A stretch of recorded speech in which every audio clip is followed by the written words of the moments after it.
औरंगज़ेब का खून इस तरीके से सफ़ेद हो जाएगा ये तो सोचा ही नहीं था। ऐसा लग रहा था कि जैसे कहीं न कहीं उसको गुड्डी से प्यार है।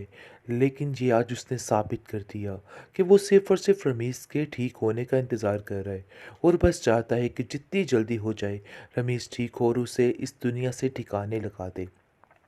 क्योंकि वो जानता है कि अगर इसको ज़िंदा रखा गया तो आने वाले फ्यूचर में उसके बच्चों के लिए उसके लिए मसला बन जाएगा।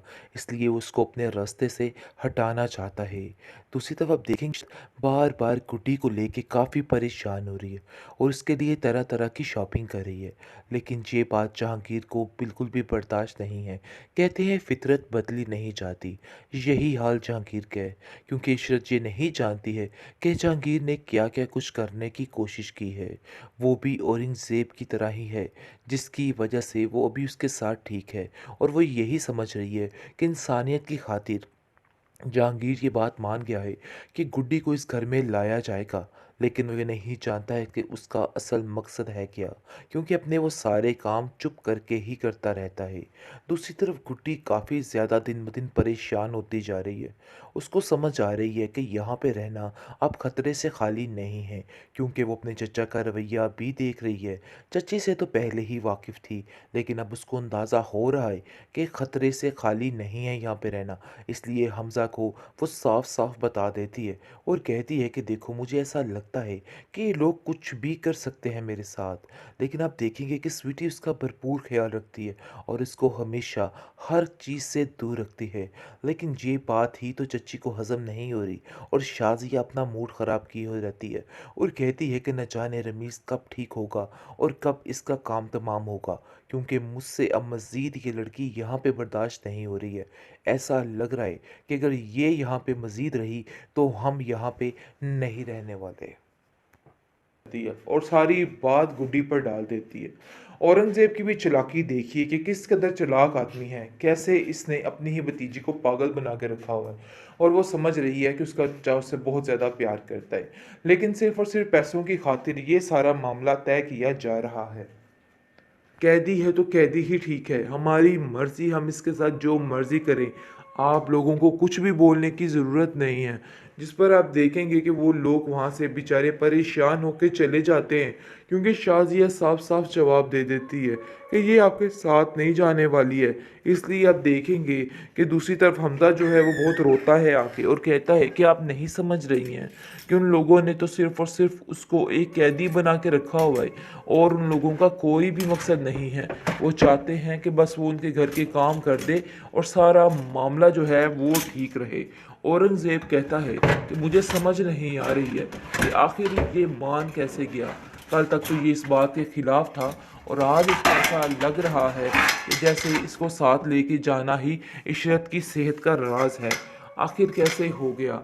उनका भी दाल में कुछ काला लग रहा है, क्योंकि जहांगीर भी किसी मकसद मकसद के बगैर कुछ ऐसा नहीं करता है, क्योंकि वो भी जानता है कि इसके पास अच्छी खासी दौलत है और इस दौलत को पाने के लिए वो कुछ भी कर सकता है। इसलिए वो भी ये चाल चल रहा है, लेकिन मैं ऐसा नहीं होने दूंगा। ये बात तो तय है कि गुड्डी वहाँ पे कभी भी नहीं जाएगी, क्योंकि अगर गुड्डी वहाँ पे चलेगी तो मामला ख़राब हो जाएगा। तुमने बहुत अक्लमंदी की शाज़िया जो गुड्डी को वहाँ पे नहीं भेजा, वरना आज काफ़ी हद तक मसला ख़राब हो सकता था। तुम्हारी वजह से आज मैं बच गया। जिसको सुनकर वो कहती है, अरे भाई मुझे तो पहले ही समझ आ गई थी कि माजरा क्या होने वाला है। इशरत बड़े मान और बड़े चाव के साथ अपनी भांजी को लेने के लिए उसके घर जा पहुंचती है।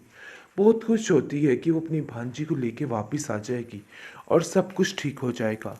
उधर जाकर उससे माफ़ी मांगती है और कहती है, क्या तुम मुझे गुड्डी माफ़ कर सकती हो? जो कुछ हुआ सो हुआ, लेकिन यकीन मानो मैं तुमसे बहुत प्यार करती हूँ। जिस पर गुड्डी भी रोकर अपनी खाला के गले लग जाती है और कहती है कि आपको ये बात यकीन दिलाने की ज़रूरत नहीं है। मैं जानती हूँ कि आप मुझसे बहुत ज़्यादा प्यार करती हैं। लेकिन आप देखेंगे कि ऊपर से ही शाज़िया टपक पड़ेगी। शाज़िया कहेगी कि आखिर ये सारा क्या माजरा हो रहा है। देखो ये बात तो तय है और साफ है कि ये गुड्डी जो है, इसका आप लोगों पर अब कोई हक नहीं है और आप लोग इसका हक नहीं रखते। आप लोगों ने ही इसको जाने के लिए कहा था, तो अब आप लोग कैसे इसको ये की जा सकती है, जिस पर जहांगीर आप देखेंगे कि उसको कहता है कि देखो इसकी तबीयत ख़राब रहती है इशरत की, जिसकी वजह से हम यहाँ पर आए हैं और हम चाहते हैं कि जितनी जल्दी हो सके तुम गुड्डी को हमारे हवाले कर दो ताकि इशरत की तबीयत भी ठीक हो सके। जिस पर साफ साफ शाजिया कह देती है कि आप लोगों का दिमाग ख़राब हो चुका है, कैसे सोच सकते हैं आप कि मैं आपके साथ इसको भेज दूंगी। अरे भाई ऐसा नहीं हो सकता, ये बात अपने जहन से निकाल दीजिए। अगर आप लोग ऐसा सोच रहे हैं ना तो फिर देखिएगा। जिस पर वो साफ साफ गुस्से में आग बगोला हो जाती है और छुरी निकाल लेती है और कहती है कि खबरदार गुड्डी को यहाँ से कोई लेके गया, अगर आप लोगों ने गुड्डी को यहाँ से कभी लेके गए तो मेरा मरा हुआ मुंह देखेंगे। जिस पर आप देखेंगे कि गुड्डी भी परेशान हो जाती है और हालांकि साथ से पीछे हो जाती है क्योंकि वो जानती है कि माजरा ख़राब हो जाएगा।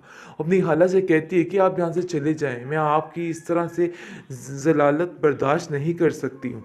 जिसको सुनकर वो कहती है कि गुड्डी मुझे तो समझ नहीं आ रही मैं क्या करूँ, क्योंकि शाजिया बार बार एक ही बात कर रही है और कहती है कि आप लोग सिर्फ़ और सिर्फ लालच की वजह से यहाँ पे आए हैं, इसके अलावा आप लोगों का कोई मकसद नहीं है।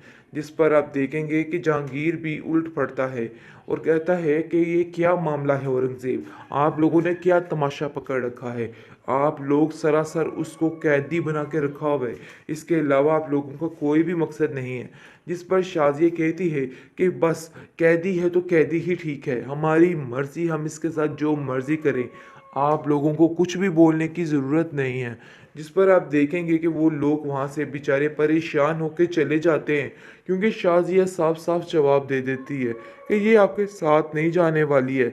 इसलिए आप देखेंगे कि दूसरी तरफ हमजा जो है वो बहुत रोता है आके और कहता है कि आप नहीं समझ रही हैं कि उन लोगों ने तो सिर्फ़ और सिर्फ उसको एक कैदी बना के रखा हुआ है और उन लोगों का कोई भी मकसद नहीं है। वो चाहते हैं कि बस वो उनके घर के काम कर दे और सारा मामला जो है वो ठीक रहे। औरंगज़ेब कहता है कि मुझे समझ नहीं आ रही है कि आखिर ये मान कैसे गया। कल तक तो ये इस बात के खिलाफ था और आज इसको ऐसा लग रहा है कि जैसे इसको साथ लेके जाना ही इशरत की सेहत का राज है। आखिर कैसे हो गया, उनका भी दाल में कुछ काला लग रहा है क्योंकि जहांगीर भी किसी मकसद के बगैर कुछ ऐसा नहीं करता है, क्योंकि वो भी जानता है कि इसके पास अच्छी खासी दौलत है और इस दौलत को पाने के लिए वो कुछ भी कर सकता है। इसलिए वो भी ये चाल चल रहा है, लेकिन मैं ऐसा नहीं होने दूंगा। ये बात तो तय है कि गुड्डी वहाँ पे कभी भी नहीं जाएगी, क्योंकि अगर गुड्डी वहाँ पे चलेगी तो मामला ख़राब हो जाएगा। तुमने बहुत अक्लमंदी की शाजिया जो गुड्डी को वहाँ पे नहीं भेजा, वरना आज काफ़ी हद तक मसला ख़राब हो सकता था। तुम्हारी वजह से आज मैं बच गया। जिसको सुनकर वो